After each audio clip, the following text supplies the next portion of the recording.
24년 5월에 인제에 있는 훈련소에서 훈련병이 얼차려 받다가 사망한 사건이 있었습니다. 그때 그 사건과 관련해서 사회적으로 상당한 파문이 있었습니다. 책임자들에 대한 형이 선고되었습니다.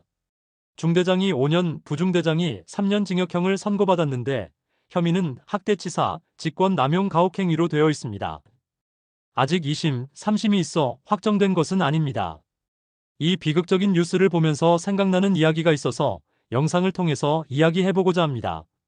먼저 구독, 좋아요 부탁드립니다. 이 사건은 기억되어야 합니다. 순직하신 훈련병은 정말로 안타까운 상황이죠. 우리나라 남자 대부분은 과거에 군대 생활했고 또 하고 있고 앞으로 할 사람입니다. 이런 사건에 대해 일시적으로 흘러보낼 것이 아니고 끊임없이 관리해야 국방력에 누수가 생기지 않습니다. 부모 입장에서도 그렇고 국가적으로도 중요한 문제입니다. 지금 인구 감소가 심각합니다. 젊은 남자 한 명이 얼마나 귀한 존재이고 한 명의 사람을 만들기 위해서 20년간 부모와 학교에서 케어하고 양육해서 생겨난 사람들입니다. 국가적으로 아주 귀한 자산입니다. 가해자들도 어떻게 보면 피해자일 수 있습니다. 이전 영상에서 이들의 잘못된 점에 대해서 영상을 올린 적이 있습니다. 이번에는 이들의 입장에서 한번 이야기를 해보겠습니다. 이 사람들도 국가의 자산이고 한 부모의 자식들입니다. 무엇이 이들을 범죄자로 만들었습니까?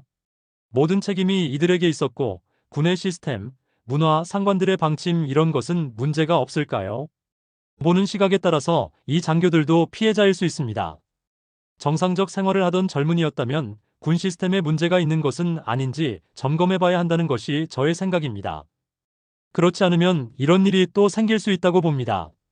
사건으로 보면 가해자이지만 국가적 사회적으로 보면 모두가 피해자입니다. 이제 나이가 28세, 26세, 한참 어립니다. 앞으로 군이나 사회에서 열심히 살고 결혼해서 자식도 낳고 국가를 위해서 일해야 할 사람들인데 이렇게 죄인이 되어버린 것이 참으로 가슴이 먹먹하다는 것입니다. 다시는 일어나지 않도록 해야 한다고 봅니다. 잘못된 군대 문화가 있는 것은 아닌가 걱정됩니다. 이런 일들이 왜 생겼나를 한번 되돌아봐야 됩니다.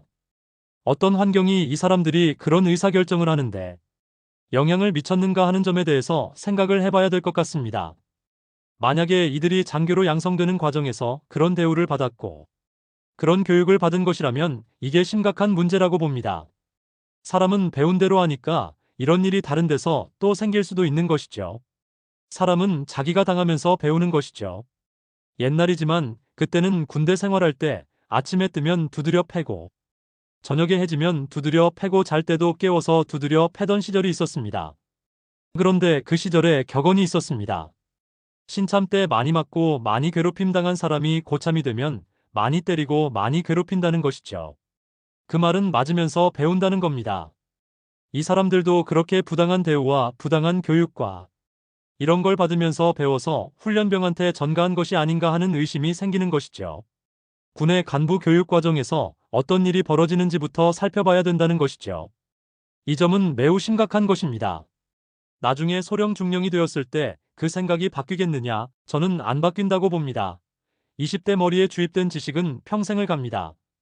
그래서 그런 문화를 국방부에서 전면적으로 점검을 해야 이런 사태가 예방될 수 있다고 봅니다. 규정에 관한 이야기입니다. 이 사람들이 문제를 일으키기 전에 규정을 위반했다는 것이죠. 그러면 이 사람들이 규정을 위반할 때까지 다른 상관들은 도대체 뭘 했다는 겁니까? 그 지휘관들은 뭘 하고 감찰부서는 도대체 뭘 했다는 거죠. 군대라는 곳은 무기가 있고 혈기 넘치는 젊은이들을 가둬놓고 훈련시키고 근무시키는 곳이니까 스트레스가 하늘 꼭대기까지 쌓이는 곳이 아닙니까? 그런 것을 감안해서 사고 방지를 위해서 여러 가지 규정을 만들어서 통제를 하지요. 상사들이 규정을 위반하는 것을 알면서 묵인했느냐, 방치했느냐, 몰랐느냐 이런 문제가 아주 중요합니다. 다음에 규정이 만약 비현실적이어서 위반할 수밖에 없다 하면 그 규정을 고쳐야 되죠. 규정은 항상 검토하고 건의받고 분석해서 또 보완하고 수정해야 되는 것입니다. 젊은 장교들을 교육시키고 관리를 잘해야 합니다. 이 사람들도 사고 나기 전에는 우리나라 군의 장교고 부모들의 자식이고 국가의 자산이었습니다. 이런 일이 생기지 않도록 관리를 잘해야 합니다.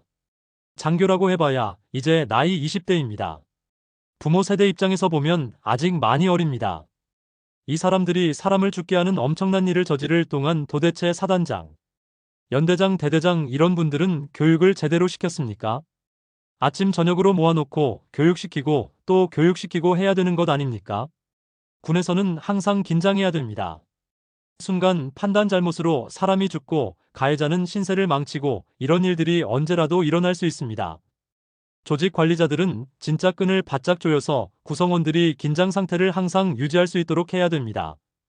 관리자는 부하를 반은 믿고 반은 믿지 말아야 하고 항상 문제의식을 가지고 자기 조직을 봐야 합니다. 그래야 뒤통수를 안 맞는 것입니다. 형 선고받은 저 사람들이 시청자 여러분들의 가족이 될 수도 있고 친척이 될 수도 있습니다. 다시는 저런 일이 안 생기도록 군에서 정말 잘해야 할 것 같습니다. 영상 시청해주셔서 감사합니다.